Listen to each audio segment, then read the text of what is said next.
Hello, welcome to an episode of Rizzo the Rumchaser, where I do beer reviews, alcohol reviews, and so on and so forth. I'm your favorite host, Rizzo the Alcoholic Bear. As you can see, my room's a fucking mess. I just got back home from vacation. I don't care. Today, um, I'm going to be reviewing one of my favorite beers, which is the Sierra Nevada. I don't care about the lighting, kiss my ass. It's the Sierra Nevada Torpedo Extra IPA, which is at, I do believe, 7.4% alcohol content. I do not remember. 7.2. Usually you can find these in 12 packs for about 13.50 without tax. Depending on where you go, I usually get mine from Total Wine. On the way home, you usually find them for like 16.59 at Publix, but I'm not spending an extra $3 for that. I also picked up a big old bottle of Gouden Carolus, which is a great brand for really nice, well-crafted Belgian ales. This right here is their Belgian triple. I did get an Easter version some time ago. I don't think I have the bottle with me. I do have a little small collection of bottles that I've kept with me over time. This is the Summer Ale from Sam Adams. I have the No Lie Pilsner bottle here. What else we got? I got some Blackjack Porter, which was really nice. Shout outs to Mike Min for bringing this over my house a couple weeks ago.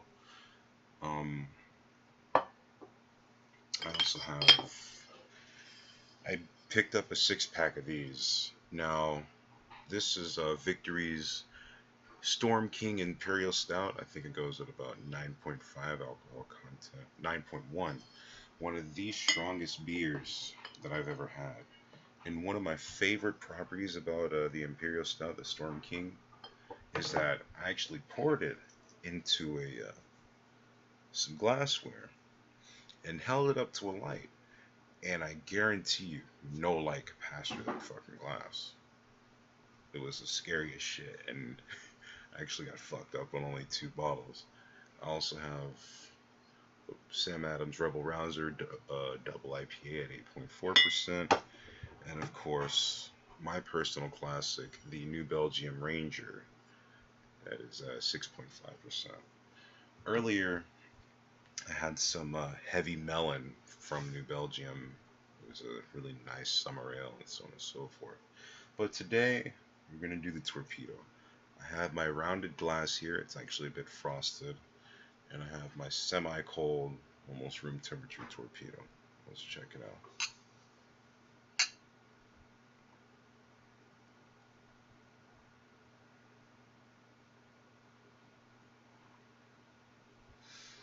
Look at that. Beautiful head. It's great. I don't think you guys can see because of the lighting, but it does have a really nice deep. Well, there we go. A really nice red amber color to it. Beautiful head. Very piney, very hop heavy in essence. Really a wonderful, well crafted brew. Um, Story goes, how I came across this beer was my friend James Urban from uh, around last year, like early on when I first met him, he'd always bring very hop heavy, very deep essence beers around me, and I hated it. But over time, it became an acquired taste, like eating blue cheese or something like that. I ended up really loving strong tasting flavors. It kind of crept up on me from my own personal preferences when I was younger about loving dark um, whiskeys, rums, those specific type of liquors and so on and so forth. I'm actually kind of tensing up right now because this shit smells so sweet and strong. Who the fuck's texting me? Fuck it. So, anyways, I'm gonna take a little quick sip. Tell you how it tastes. Mmm. Mmm. Ooh. Now, for those of you that know me, they know damn well I drink 12 packs of this shit every day, all day, every day.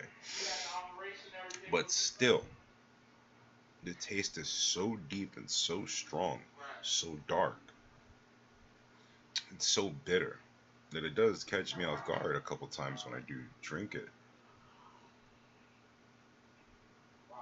A lot of does taste of a little bit of like a dark fruit, a dark ripened fruit with a lot of piney notes, a lot of just I don't even know how to explain it. It's just so hop heavy, but it's just so well brewed to the point where it's like it's so well rounded and crafted, but it's not for the faint of heart. You know, I would not recommend this specific beer towards people that aren't used to ale. I think a lot of people are actually in today's day and age are used to lagers, are used to like a lot of light beers. So if you're just beginning to want to get into craft beers, this is not something I would recommend for you at all.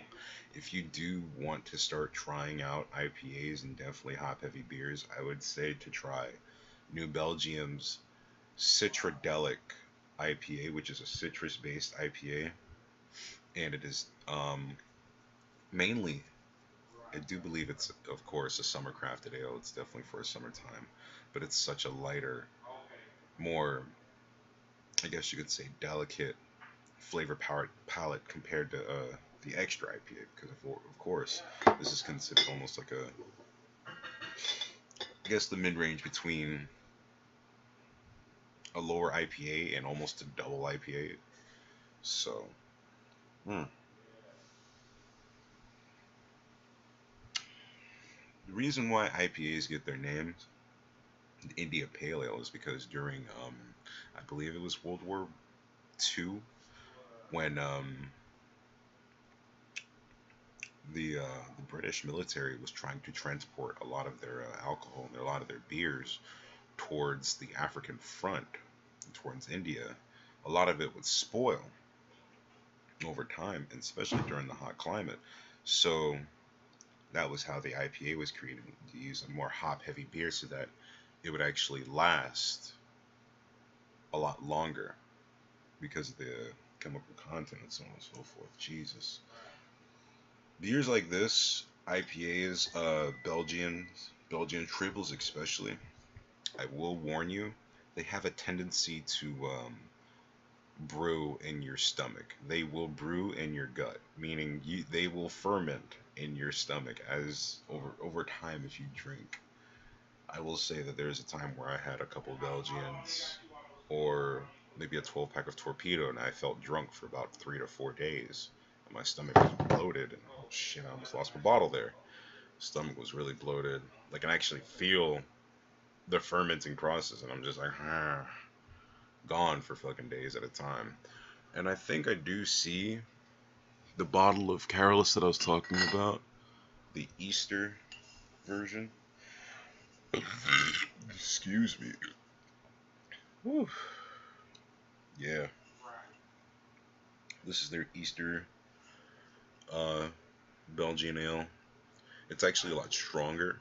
It's a 10.5% alcohol content, and it was about a pint and a half of beer in that bottle. Um, the Golden Caratus triple that I got was actually $8.99 for a pint and a half bottle. So the cost is actually extremely effective compared to lighter beers. One thing I wanted to say, Jesus, I just love this beer so much. Hold on. Oh. Typically, this beer should be enjoyed between 72, maybe 74 degrees is pushing it. Room temperature is great. With IPAs, you can drink them room temperature. They don't have to be freezing cold. You can enjoy them point blank period as is straight out of the dry box, the dry section of a beer, not the cold section. So typically, I would say with this one, you'd want to keep it maybe between maybe 61 degrees and 74 degrees. It doesn't have to be super cold. They can be really enjoyed um, chilled, deeply chilled, but it kind of detracts from the flavor. It kind of weans off the bold flavor of the IPA, and that is the whole point. Is the bold flavor, the bold hops that are right punching you in the face. You know, it's such a great beer. I also have another one that's been kind of chilled, but I might have to pop that open a little bit because this shit's really actually hitting me a bit.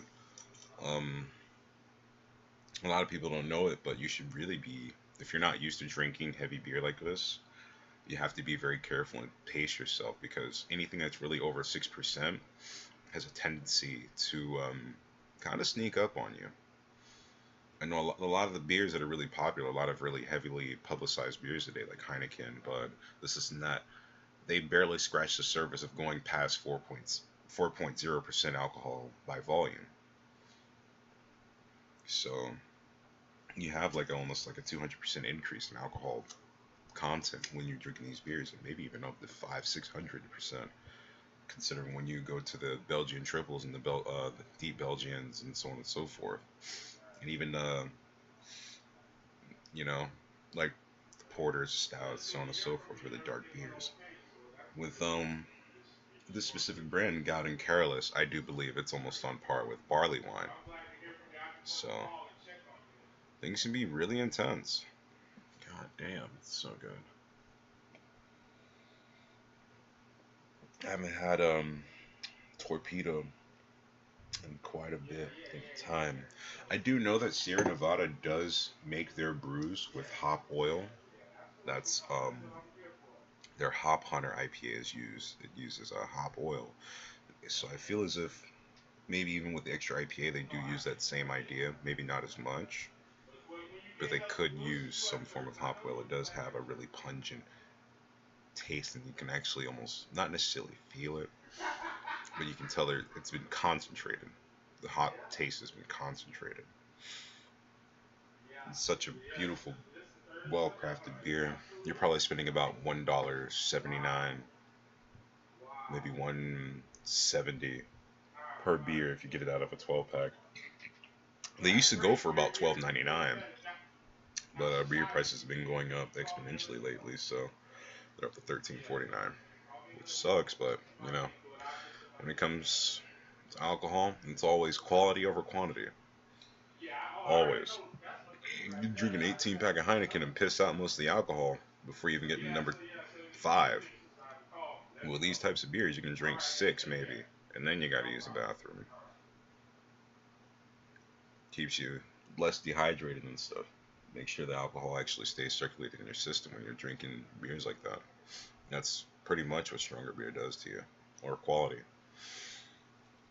I do believe Sierra Nevada is considered a craft beer. I'm not sure anymore.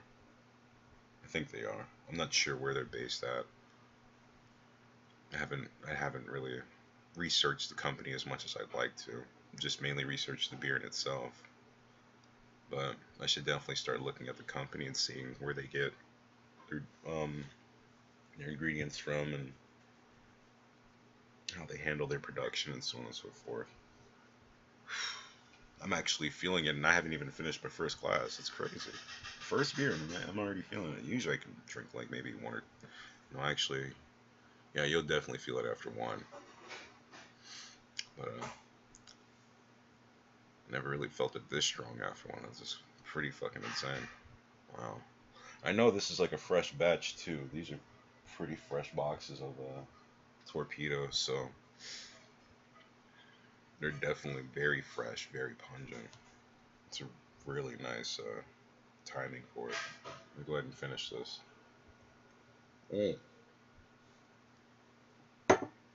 Ooh, has a lot of kick to it. No spiciness to it, nothing at all. It's just really deep, bitter, and hop heavy. Just really hop heavy and bitter. Long story short, like I said, if you're not used to drinking shit like this, you're not used to drinking heavy beer, I do not recommend it. I score this, because I'm biased, I'd say 9.5 out of 10. I'd definitely give this a 9.5 out of 10. I want to say 10 out of 10, but I have come across IPAs that I've actually favored over it and so on and so forth. But between me and Torpedo specifically, I have such a personal note with it because it is my go-to beer. This is the number one thing that I pick out, except for Ranger. Ranger used to be my number one, but I went towards Torpedo because of the higher alcohol content per price too. Because Ranger is actually a lot more expensive by New Belgium. But from 6.5 to 7.2, I started leaning towards Torpedo. So this is like for me personally, it's a step below Ranger because that bias. But it's only out of preference, not because of the craft and not because of the brew itself. It's just out of preference. So yeah, got my second glass right here. Look at that. Look at that wonderful red amber color. Look at that. It's amazing. It's so deep. It's so rich. It's so great. It looks almost like I don't even know how to describe it. If you can only see it from my eyes, it's just like damn, damn, damn. And I love pouring my beers into rounded glasses because it actually affects the brew in itself. But I don't have the type of glass that I really want. This is pretty much a damn wine glass, but I want a really ovalescent like shape, like really rounded, almost for like a whiskey. That's what I'm looking for. Yeah, thank you very much for tuning in to RIzzo the Rumchaser's Beer Adventures. I really appreciate it, guys. Um, yeah, I'm getting fucked up tonight. Now I'm gonna go play Dark Souls and want to shoot myself all day. Either that or play Titanfall and just blow shit up. I don't know. I was also playing Rainbow Six Vegas, but I got bored. Alright, bye, niggas.